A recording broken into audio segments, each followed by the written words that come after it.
Hi, this is Rebecca Kochenderfer taking you chapter by chapter, week by week through joyful homeschooling. In this book, I give you 10 ways to build your homeschool on a foundation of joy and how to avoid homeschool burnout. So I homeschooled all the way from preschool up through high school, had a beautiful high school graduation in our living room that still fills my heart with such joy, and I want you to enjoy your homeschooling too. So tip one this week. Here's the experiment that I want you to play this week. I think of them as joy experiments. So this week we're going to play with the idea of self-fulfilling prophecy. Now, self-fulfilling prophecies are statements you make about yourself that invariably come true.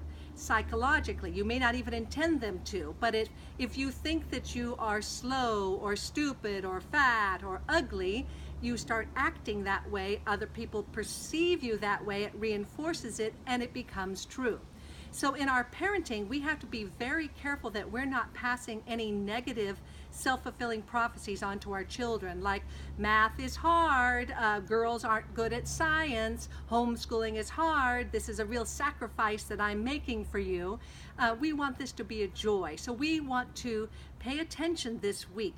What kind of sentences are you using with your children? Are you focusing on growth? Are you focusing on improvement? Are you noticing what they're doing well? So this week, for example, in this joy journal part of it, I'm asking you to what positive outcomes are you predicting for your children and yourself this day, this week? And maybe take this week by week so we can practice it and reinforce it. What positive predictions are you making for your children? I want you to write down 2 positive affirmations for both yourself and your children. Maybe something like, our days are fun and productive, or I really love our homeschooling, or our homeschooling is filled with joy, or we get so much done and we do it with such effortless beauty and such joy.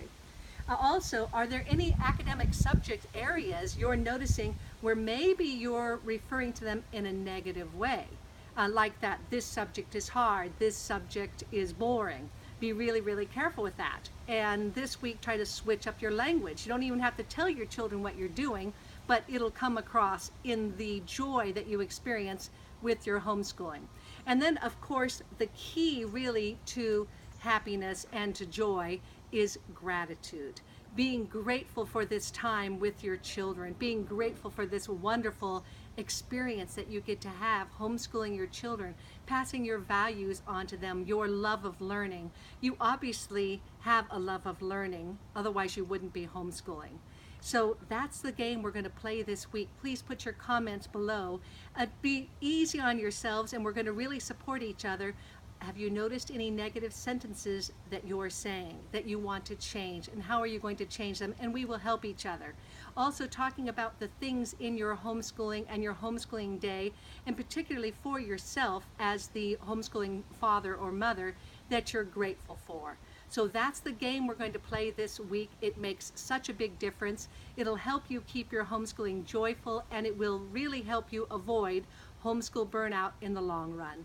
This is Rebecca Kochenderfer, and I so appreciate your time this week, and I'm looking forward to you next week, bringing you chapter number 2.